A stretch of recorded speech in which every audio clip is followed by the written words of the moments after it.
Hello! Alors aujourd'hui, on est le 17 janvier. Ça fait donc pas très exactement, mais presque 5 mois et une semaine que j'ai quitté la France pour venir aux États-Unis y vivre mon année d'échange.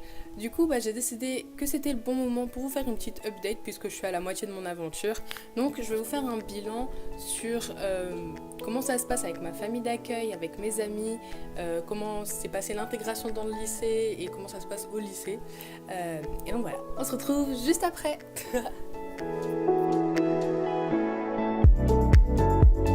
Alors oui, ça fait déjà 5 mois que j'ai quitté la maison, donc je suis à la moitié de mon année d'échange. Il me reste moins de 5 mois et ça me fait très très peur. Je ressens vraiment beaucoup d'émotions. Dans moins de 5 mois, je vais quitter ma famille d'accueil, je vais quitter mes amis, je vais quitter ma vie ici.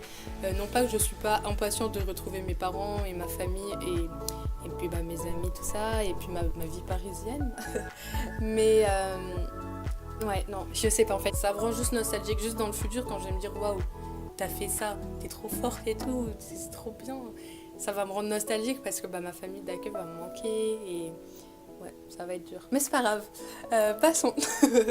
Donc ouais, non. Voilà. En fin octobre, j'ai changé de famille d'accueil et vraiment, je m'entends super bien avec ma famille d'accueil maintenant. Je les aime énormément. Ils ont 3 enfants, c'est pas des enfants, ils sont pas enfants maintenant. Il y en a un qui est marié donc il vit pas à la maison, l'autre s'appelle Donovan, il est à l'université à Seattle, donc il vient à la maison que pendant les vacances et les jours fériés.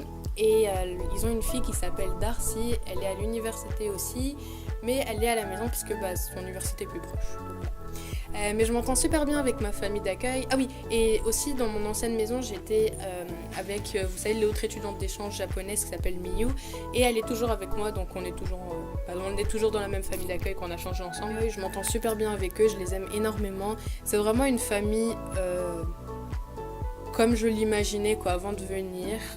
Parler c'est la clé. C'est vraiment.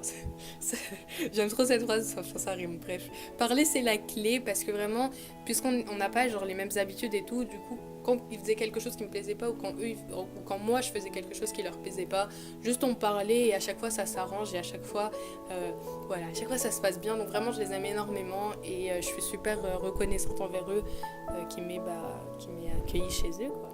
Alors maintenant pour mon niveau d'anglais, je suis arrivée aux États-Unis avec un niveau assez bas moyen.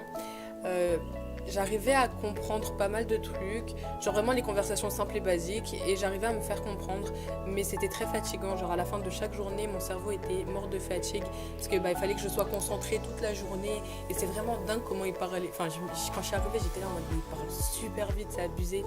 Maintenant, ça va beaucoup mieux. Je réponds beaucoup plus fluidement, beaucoup plus rapidement. Genre quand on me pose une question, je réponds de suite. Donc ça va. Évidemment, parfois je bug et tout, hein, c'est normal. Il y a un mot nouveau que je connais pas, genre c'est vraiment du vocabulaire, quoi. Quand il y a des nouveaux mots que je connais pas, je bug, donc je comprends pas. Mais genre ça va, genre à chaque fois je demande ce que ça veut dire. Ou... Genre, parce que parfois, même s'il y a un mot que je comprends pas dans une phrase, je comprends quand même la phrase.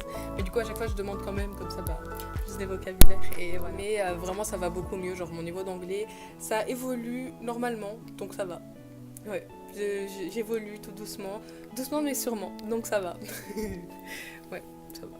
Maintenant pour l'intégration au lycée, dans mon ancienne famille d'accueil, mes voisins avaient 2 filles qui sont dans mon lycée.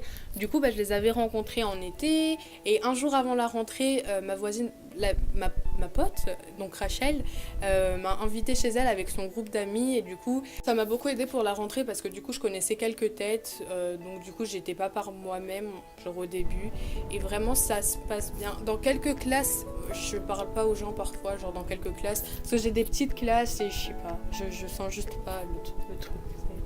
Donc bref, mais sinon en dehors, et vraiment genre les classes, genre les cours que j'ai, je trouve pas que ce soit le bon moment pour parler aux gens. Donc vraiment c'est grâce au sport et au club où je me suis inscrite que j'ai pu rencontrer plusieurs personnes. Niveau intégration au lycée, si vous avez des questions à me poser, posez-moi des questions parce que vraiment je sais pas quoi vous dire d'autre.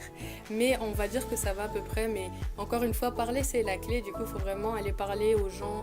Genre le midi, il faut vraiment aller demander aux gens si vous pouvez manger avec eux ou pas et ça va vraiment vous aider. Et même s'ils disent non, c'est pas grave, allez voir d'autres gens et ça se passera bien. Donc moi on va dire que ça va à peu près. Parfois je mange par moi-même évidemment, mais en général je suis avec mes potes et tout, donc ça va à peu près. Genre je passe un bon moment, ça va. Après niveau amis justement, on y arrive. Du coup bah Rachel et Carly. C'est mes deux, on va dire. Je trouve que meilleur ami, c'est un très grand mot parce que vous allez dire, oui, je les connais que depuis 5 mois. Mais oui, c'est vraiment mes meilleures amies ici. Je m'entends super bien avec elles. À chaque fois, on sort genre ensemble et tout. C'est trop cool. Elles me font vraiment vivre plusieurs aventures. Vraiment, gros big up à Rachel et Carly parce que vraiment, sans elles, j'aurais pas eu les mêmes aventures et les mêmes choses ici. Donc voilà, merci beaucoup. Donc voilà, niveau potes, j'ai mes deux très grands potes. Après, j'ai quelques amis genre, qui sont dans leur groupe aussi, que j'aime énormément. Ouais, vraiment, je suis très bien, je suis très contente. J'ai mes amis, je parle à quelques personnes par-ci par-là. Parfois, alors ici, vraiment, les Américains, ils zappent très facilement. Donc parfois, on vous parle pendant genre 2, 3, 4 semaines et après on vous parle plus comme ça, bah ok d'accord super, mais c'est pas grave, on va dire que ça se passe plutôt bien, je suis très contente. Donc voilà, c'est les grandes catégories. Si vous avez des questions, n'hésitez pas à me les poser. Ah oui aussi, je voulais vous parler d'un truc, j'ai décidé de créer une sorte de nouvelle catégorie sur ma chaîne, donc qui va plutôt se tourner vers les futurs étudiants d'échange. Enfin c'est pour tout le monde, mais je vais vous donner quelques petits conseils et quelques petites astuces par rapport à mon aventure à moi. Et donc voilà, ça va arriver très bientôt. Je vous prépare plein de choses pour cette année 2018, youpi. Donc voilà, si vous avez aimé cette vidéo, n'hésitez pas à commenter, à partager, à vous abonner à ma chaîne, à liker. Je sais pas ce que vous pouvez faire d'autre, voilà. Si vous avez des questions, n'hésitez pas, j'y répondrai. Et puis voilà, ciao!